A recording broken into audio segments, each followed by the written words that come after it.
Hola amigos, es Jorge Antonio with En Mi Tierra. It is my great honor to have one of the legends of Denver in the fashion and modeling industry, as well as a pillar to our community. Been here in Denver for a few years, and he'll share his story with you. Many of you know him as Frank Leboeuf, but he's also a husband, a friend, an Air Force vet, a photographer, a videographer, a notary, and also an ambassador for En Mi Tierra. It's really a pleasure to understand and hear his story and his approach on different things that have been able to get him through life. Frank, thank you so much for joining us here today. Thank you very much there, Jorge. Yeah, for Antonio. sure, Frank. Yeah, for sure. Now, for people who don't know who Frank is, can you tell us a little bit about yourself, where you're from, how you ended up here in Denver, and a little bit about your background? Yeah, well, I originally came from Miami, Florida, after my military service, and moved to Denver in 1970. Finished up my 4-year degree in 1972. Bought my house in 1972, and started a flight school with lots of airplanes, lots of work, lots of interesting people, and then bailed out of that right after 9/11 because of the insurance just went crazy. So now I'm just playing with some airplanes and maintenance. I'm still have all my licenses, instructor, flight instructor, multi-engine instructor. Well, basically everything. Airline transport pilot. I've taught aviation for about 30 years. Wow. So you've been here in Denver for a while here, since 1970. So you watched it grow quite a bit. A lot of changes going, huh? Yeah, quite a bit. Yeah, especially downtown. Just basically, if you look 360 degrees around, everything has changed. The neighborhood has changed. The people have changed. They move in, they move out, they move in, they move out. It's like anything else, I guess, anywhere else. Yeah. So your military, before, do you remember the time that you got the call in to sign up? What was that like? Well, right after high school, I worked at a pizza place, and I was a cook for pizzas in Miami. And can you imagine working with 6 ovens behind you making pizzas when the temperature outside is 110 degrees? Wow. That was a lot of fun. But anyway, I decided to join the military, and I started, like I said, in 1964. And went from there, in 66, I went to Vietnam after my boot camp and aircraft maintenance training. And I started working on the airplanes that the Viet Cong was shooting down and putting bullet holes in it and blowing up. So that kept me busy for about a year. And then during the flight time that I was there, basically I went to every airport in South Vietnam imaginable. Wow. I was 24/7 working and flying. Wow. So if you see any, matter of fact, there's a documentary on Netflix about Vietnam, and between 1966 and 67 is the time that I was there, and they point out every Air Force base in South Vietnam that I was at. Wow. From Da Nang, the Trang, Bien Hoa, you name it, I was there. Wow. Yeah. And then basically we did, I was in the 5th Air Commando Squadron, and we did psychological warfare. And what that means is we dropped leaflets over the enemy to give up their weapons. And we also played loudspeakers. That's why I lost a lot of my hearing. And we did that 24/7. Wow. Wow. Interesting life back then, huh? Yeah. Quite a life. A lot of different adventures and stuff. Yeah. And And so when you said out of high school or kind of after the pizza place, kind of went out and did that and got involved in all of that, what do you remember most about that experience? Were there any scary times, exciting times? Well, the thing is that I started getting I started getting interested in airplanes because I was around them all the time as a mechanic. So I just kind of scratched my head and said, I think I could be a pilot. And then when I got out of the Air Force, I started thinking very seriously about becoming a pilot, and that's when I finished my 4-year degree at Metro State College in pilot training. And from that point on, I didn't have any money. I was broke, but finished the college. I started teaching at the college, the flight simulator section, and I started meeting a lot of friends. And then I started thinking about buying an airplane, and then I got a loan, and I bought an airplane, and I bought another one, and I bought another one. So I ended up with about 6 airplanes.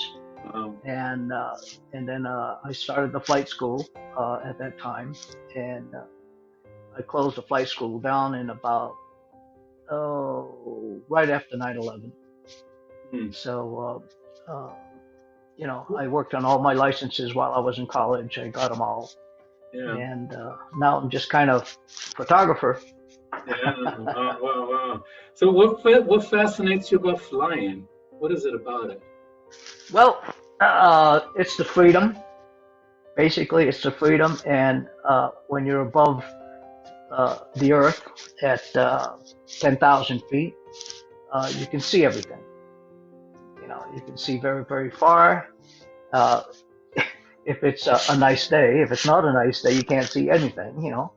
But you can fly to different places. What was nice about it was a lot different than taking the airlines. The airlines, you have to go through screening, check in your baggage, wait for the airplane, and then on the other end, when you land, you got to do the same thing: pick up your baggage, and go through immigrations, etc. Well, with an airplane, you just load it up and go. Yeah. It's just like your car. It's just like your car with wings. Wow. So, I had a twin-engine airplane that I used and went frequently to California, and in 2 hours and 30 minutes, I was in California. Wow. 6-passenger airplane, just load it up and go. And then, I also went into Mexico and bought a lot of shrimp, cooked a lot of shrimp, and it was a lot of fun. That's cool. So you have some really great experiences and stuff, and so hopefully someday people will be able to go back and look all your photos of your shenanigans and adventures of what you've been up to and so forth, just so we can live vicariously through you. Right. Yeah, that's awesome. Right. So while you were in the Air Force, were you ever shot at? Do you have any scary experiences? Well, I was flying in the old Goonie Bird C-47s, or DC-3, as it's called, and I'm licensed in the DC-3. Believe it or not, there's very few pilots out there that are licensed in the DC-3.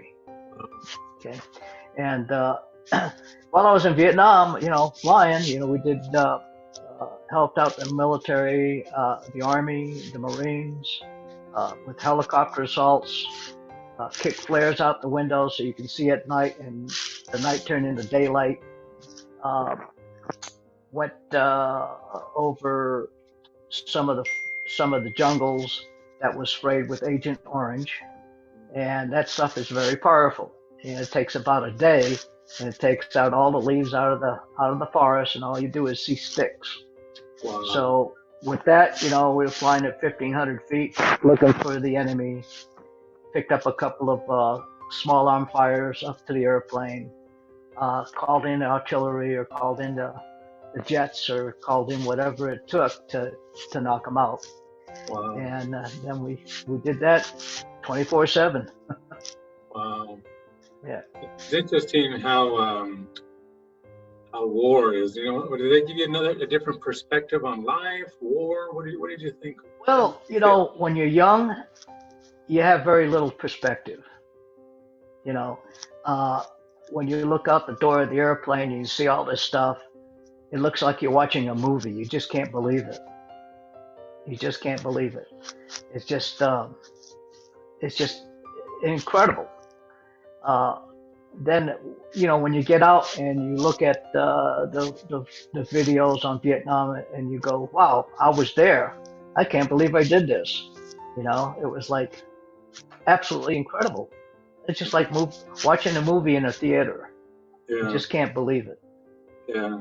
It's interesting that your job was to, I guess, hurt and kill. I guess that wasn't your job per se. The fact that had to happen. Yeah, yeah. So, uh, it was pretty interesting.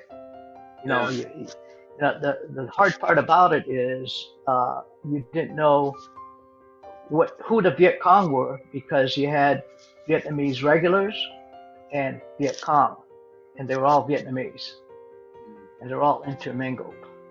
yeah, Yeah, and you didn't know who was who. yeah. Had to be a very, very interesting lifestyle of who to trust and being in that Yeah. kind of environment and stuff. One thing that was interesting was uh, there was a base that held all the ammunition and bombs and stuff like that, and the military and government hired Vietnamese regulars to work the the uh, uh, the bombs and get them all squared away and stuff like that. And what we didn't know, they got patted down before they got in. They got patted down after they get out, so they don't take any bombs with them. And what they were doing is they were putting gunpowder underneath their fingernails.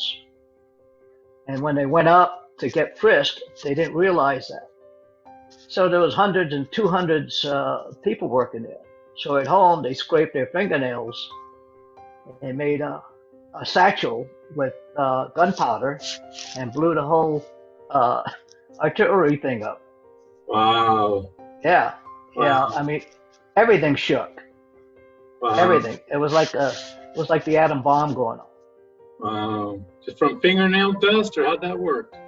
Yeah. Well, they just put they put gunpowder in their fingernails, underneath their fingernails. And when Wow, they went home, they scraped it. Everybody, 200 at a time, every day, every day, every day. Finally, they wow, had enough to make a bomb and plant it. wow. That'll get your attention, right? Yeah, it did. Believe me. No, well, I'm glad you've made it this far and all of these things. And so then from there, what happened? Where'd you go from there? Well, like I said, I opened up the high school and closed it down after 9/11, Okay. and then I worked at the Stapleton Airport, the old Stapleton Airport, uh, refueling the jets, Uh, and that was a crazy job. It was hard. I give those guys back then credit because rain, snow, wind, it didn't matter. We were out there and we had to refuel those jets. Uh, those refueling hoses were extremely heavy. Um, all kinds of jets, all different makes and models and stuff.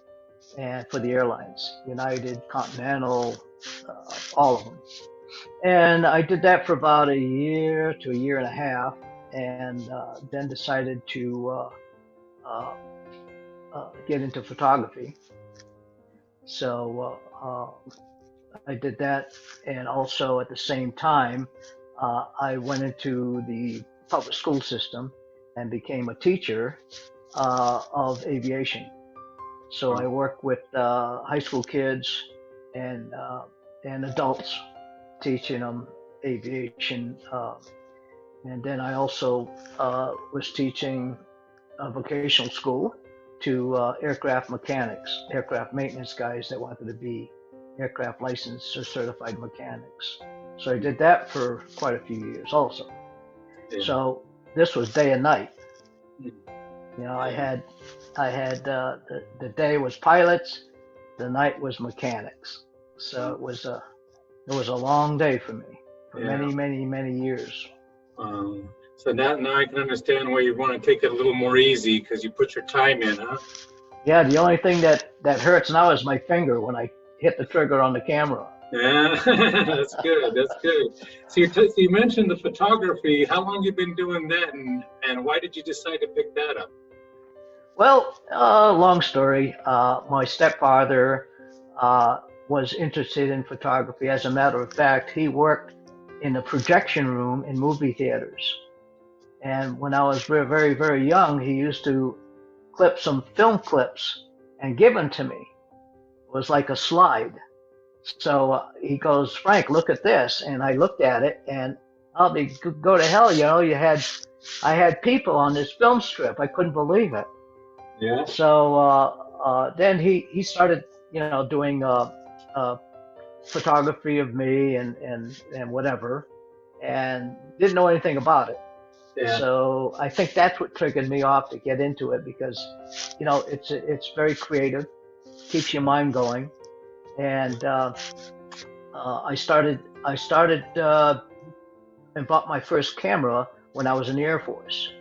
It was a film camera. Didn't know anything about it. I didn't know where to put the film in. I didn't know how to take the film out. So on the base, they had a photography lab. So I went in there with this camera that I bought for $35 at a pawn shop, and I said, "Hey guys, can you help me out here? How does this work?" So they showed me how everything worked on this camera. You know, putting in the film, taking out film, aperture control, etc. And then I started actually printing the film black and white and Uh, making slides. And that was a lot of fun. You know, when you have a white piece of paper, you put in the chemicals, and all of a sudden you see images popping up on this paper. It was like, wow, that's amazing. So yeah. I had a lot of fun doing that. And, uh, and then from that point on, I rested the camera for a while, and then I started buying digital cameras. As a matter of fact, I bought the first Sony digital camera that was out on the market. I still have it. It took those big floppy disks. Oh, wow. Yeah, and uh, it was a lot of fun. And then, you know, technology progresses at such a rapid pace that that $1,000 camera went in a drawer, and you buy another one, and then another one, and then another one, Yeah. and finally, you know, you hit the limit, and you just have to wait for better technology. And now they have the mirrorless cameras, et cetera, et cetera. You know, so Yeah. uh, just using what I have Yeah. and making it go of it. You know. Yeah. It's interesting because the black and white, the developing that you had mentioned, just the awe and the fascination. You know, young people nowadays they don't get that experience, you know, to even Right. know it's like because they have it instantly happening as they go. Versus you had to take the shot and hopefully it came out good and get it developed later on and Exactly. It's, you remember know, what you did. with the digital, it's intrinsic reward. You know, you take it, you look at it, and you go, wow, Yeah. or oops, Yeah. one or the other. You know. Yeah. Do you think it's a lost art? What do you think? What's that? Do you think it's a lost art? No, no, no. It'll keep progressing. Uh, you know, photographers are getting better, and I do a lot of workshops and try to teach photographers and help them out with their cameras. And some of the folks listen, and some of the folks don't listen. You know how it goes. Yeah, yeah. So it seems like you've had a fascination with learning, you know, and as a teacher, you're always learning. You're kind of like a student teacher, teacher student. What would you consider yourself? Uh, both. Yeah, You know, if you come up with something that you don't know, and you figure it out, then it's a learning experience. Yeah. And sometimes it's very lengthy. Yeah. And then when you end up teaching somebody, that's another type of reward because you're helping someone else out. Yeah. Yeah. And Yeah. they get the smile on their face and they go, oh wow. And I say, all right, that's the way it goes. You Yeah. know? Yeah. Yeah. For those of you who don't know Frank, I've seen Frank at work. I've seen him do that with many people. I have personally been able to send folks to him, and he at no time has ever said he's not interested in helping. And so it's just such a natural gift to be able to expound your knowledge of what you've gained, just to kind of help other people figure it out. Because photography is an art. It's not necessarily right or wrong. Sure. It's that stopping of time, that capturing that moment of that sunset or that person, what they look like at that moment. So what kind of inspires you? What kind of photography do you like? What did you start out with, and what did you end up doing? Well, after I figured out how the camera worked, I worked on other areas and aspects of photography, like composition, um, changing the color to black and white, uh, uh, trying to tell a story in my photos. You know, sometimes when you look at something, it's in your mind, but it's not on film or not on uh, a digital aspect of the photography. You know, and then I started thinking, which was pretty interesting. I there's a big trend on everybody going into video. So a lot of people are doing a video of an event or a wedding, which is fine. But the big thing is you can't put a video on a wall. You can put a photograph on a wall. Mhm. And every time you look at that photograph, you remember, wow, I was there. That was amazing. But in a video, it's not on the wall. It's in a memory, but sometimes you forget about it. Yeah, yeah. That ability to just look to your left and remember the moment versus having to go through a process and put in a video and sit and wait for the TV and versus the process. But the video is also crucial because I know you do video too, because it allows you to hear their voice. Yeah. And one of the missions with En Mi Tierra is to really just be part of people's story and their history. And many times I've seen that just that simple fact of hearing your voice. Mm-hmm, mm-hmm. Yeah, right. But the thing is that it's like a video is like if you watch a movie, will you watch it again? Say, if you watch a video, will you watch it again? Yeah, yeah. See, so I was thinking of that the other day when I looked at my pictures that I have on the wall, and that came to me. You know, I was in Italy and I took beautiful shots in Italy, and you can't get that in your head on a video. Yeah, you know. yeah. So do you print a lot of your work? So are you learning a lesson for yourself? Are you going to start printing more of your work? Are you going to fill up your house? Am I gonna what? Are you going to fill up your house with prints of your work? Well, yeah. Well, I try to, and then I change them. You know, I say, well, that print would look better over here, and then I just kind of move them around. You know. Yeah. We got to set it up to where they can look at your prints and buy them and order them and hang them in their homes.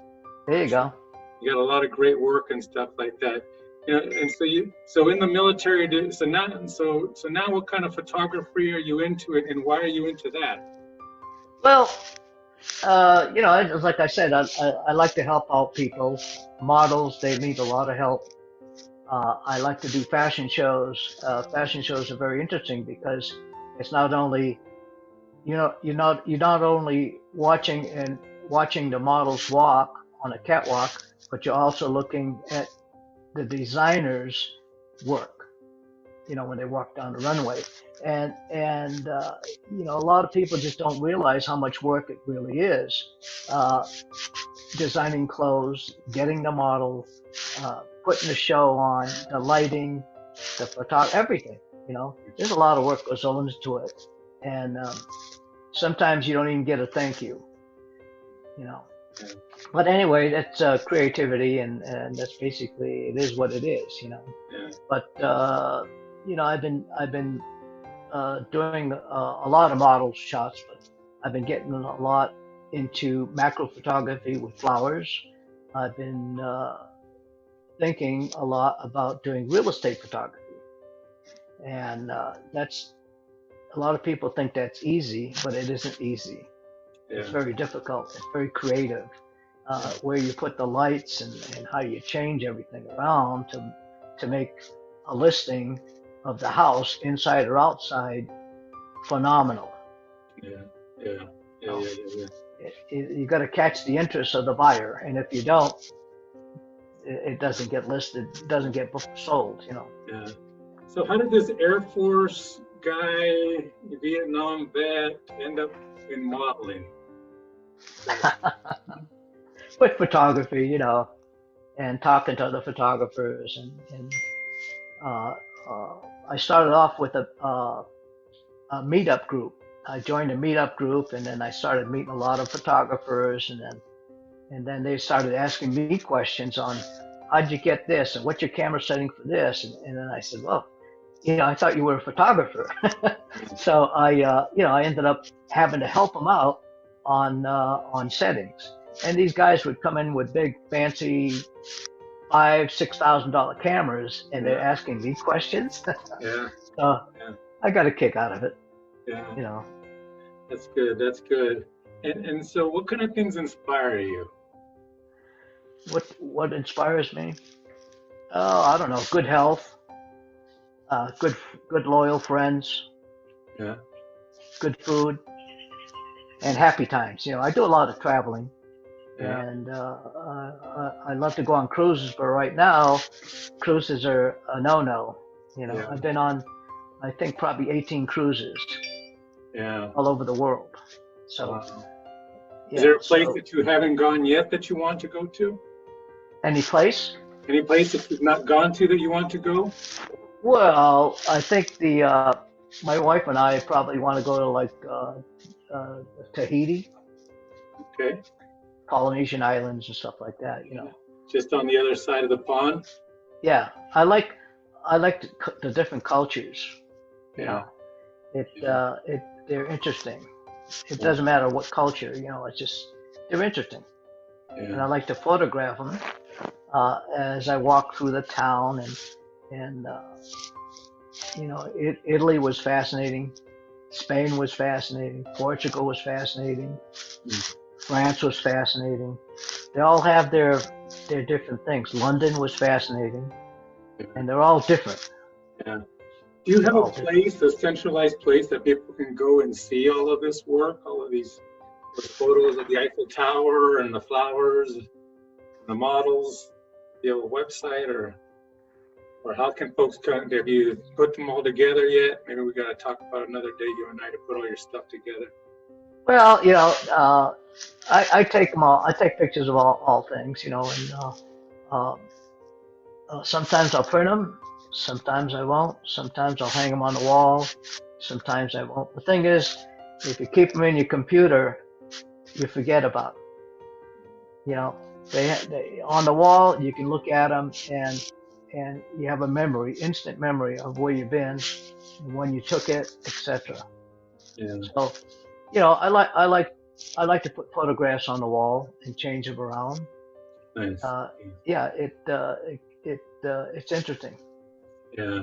And then when somebody comes in the house, they say, "Did you take that? Did you take that?" Yeah. Yeah, it's a really nice feeling, you know, because the power with as a photographer is that, again, for one, you have the ability to stop time, and two is that you get to bring people to an experience that you had, and when they see that photograph, it then becomes their experience. Exactly. And so that's, to me, I've always thought as a fascinating, ability to have as a photographer. So what's next on the horizon for you? What are you working on right now? Well, like I said, I'd like to. I started a company called Distinguished Events, and the website that I built myself was distinguishedweddings.com. And and what I'm trying to do is capture the wedding date or the wedding event and provide space for various venues such as weddings and uh, engagements and anniversaries and parties, and just have fun and have the people have fun while they're there. So it's been a long haul. I typed out a lot of contracts, partnerships, contracts, and took some classes in becoming a notary. I got that finished. So, hopefully everything will come together. If it doesn't, it doesn't. Yeah. Yeah. Just So, it's the way it is. yeah. So what are you going to be when you grow up? Well, I'd like to be a photographer. Yeah. so you kind of we can say that your dreams have come true because you're able to do what you love and love what you do, right? Right. Yeah, and staying at home and I'm doing a lot of cooking. Yeah. Um, and my wife brings home recipes and let's try this, let's try that, let's try this. Sure. So I've been doing a lot of cooking at home. Before the virus hit, we were out doing a lot of restaurants, uh, buffets and fancy restaurants and stuff like that. But they're all closed down now. I hope they can pull through and make it because some of them they just bailed out. One of my favorite Italian restaurants closed down. Wow. So, and that was a big franchise, and at Cherry Creek Shopping Center. So, Wow. yeah, they're gone. And one of the best Italian food restaurant places I've been to, especially the lasagna. Yeah, people holding on by a string right now, trying to keep it together. Yeah, it's hard. Yeah, it's definitely hard. Now, what's the highlight of your day? What do you look forward to every day? Well, I do a little bit each day. I work in the backyard. I starting to get ready to do planting, flowers and herbs and zucchini and stuff like that in the garden. Uh, after the fall, there's a lot of leaves out, so they're still out there. So I have to sweep them up, rake them up, and put them in the garbage, and on and on and on. So, do you consider that the highlight of your day? Probably the highlight of the day is probably on a normal occasion. Watching a good movie with a glass of wine. Okay. And relaxing. All right. Yeah. That's good. And picking up my camera and looking at it and then checking to see if there's an update. And there was 2 updates. Yeah. So I did that all day yesterday. Yeah. So, it keeps me busy. That's good. That's good. So do you have a collection of cameras, and is there a plan to sell them, get rid of them, donate them? We're going to create a museum. What are we going to do? As far as all these cameras, do you have all those old cameras? You mentioned a list of all these cameras you keep buying. Oh yeah, I have probably 6 to 8 cameras. Yeah. They're quite old.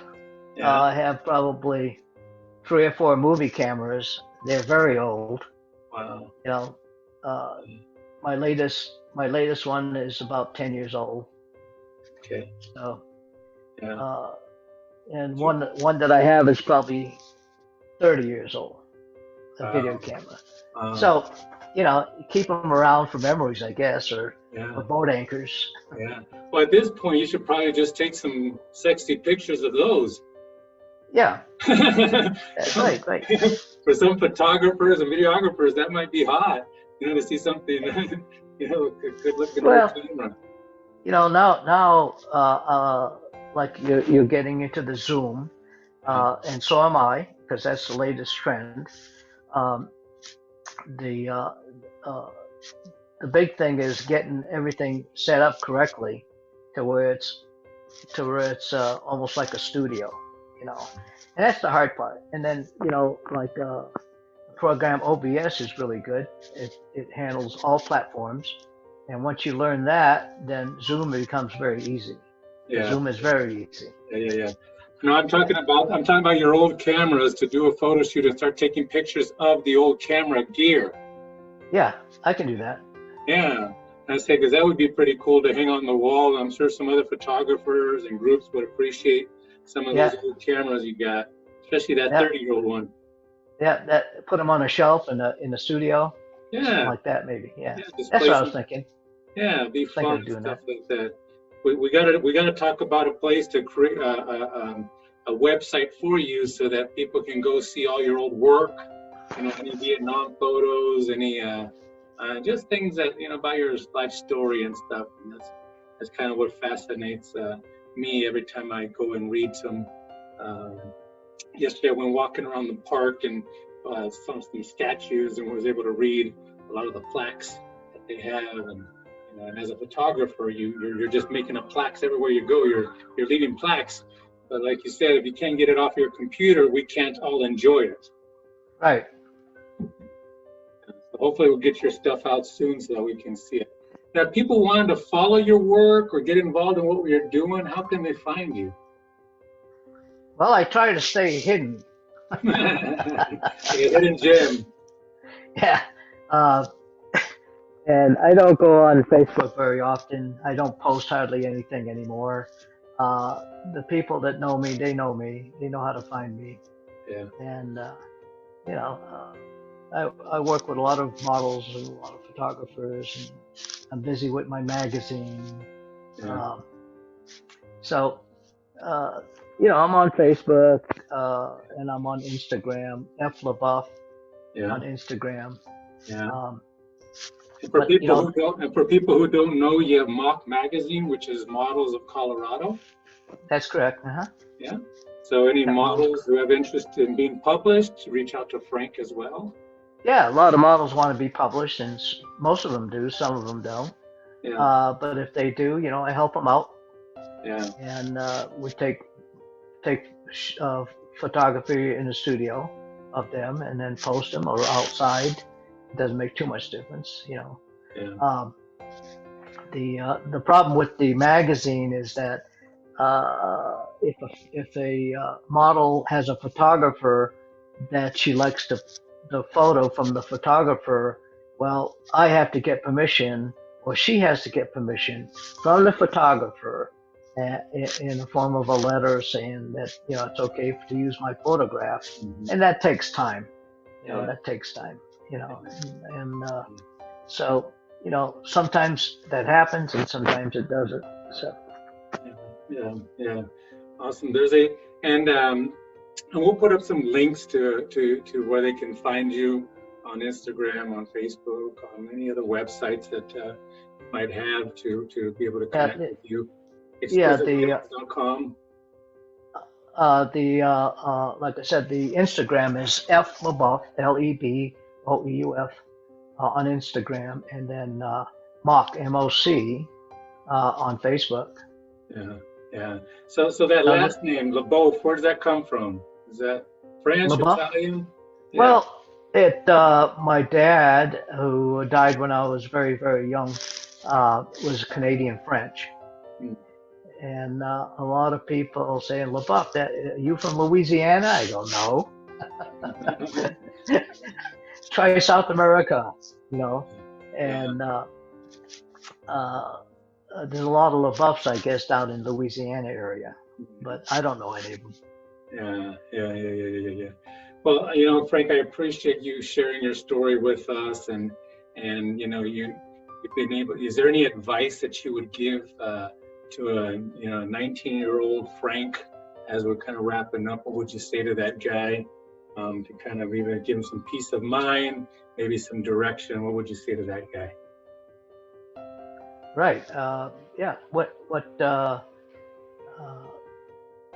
like you said, I'm part of that En Mi Tierra as an ambassador, and it's a good concept. I like the idea, and uh, it should go a long, long ways. Yeah, yeah. I appreciate that. And so, folks, what would you say to your 19-year-old self if you could talk to them? Good question. Let me think about that. 19-year-old self. Well, I don't know. You know, at 19, I entered the military, right after high school, Yeah. a year after high school. So that was a good experience, and I think a lot of people ought to think about joining the military. It basically makes you a better person. Yeah. You know. Yeah. How? Well, integrity, honesty, um, friendship, loyalty. You still Uh, stay in contact with some of your old buddies? no, I don't. No, No. no. Yeah. Well, at the time, they were good family, right? Yeah, they're all family when you're there. Yeah, yeah.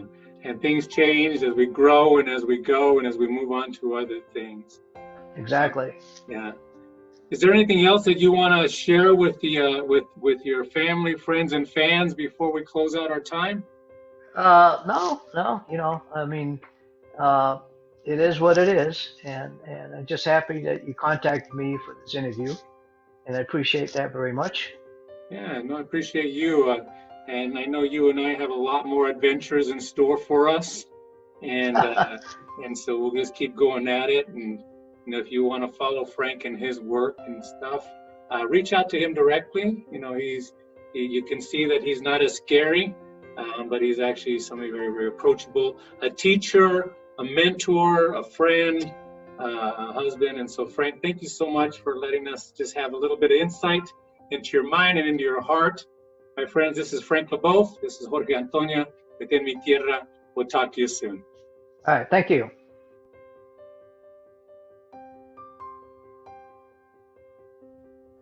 Hello, hi.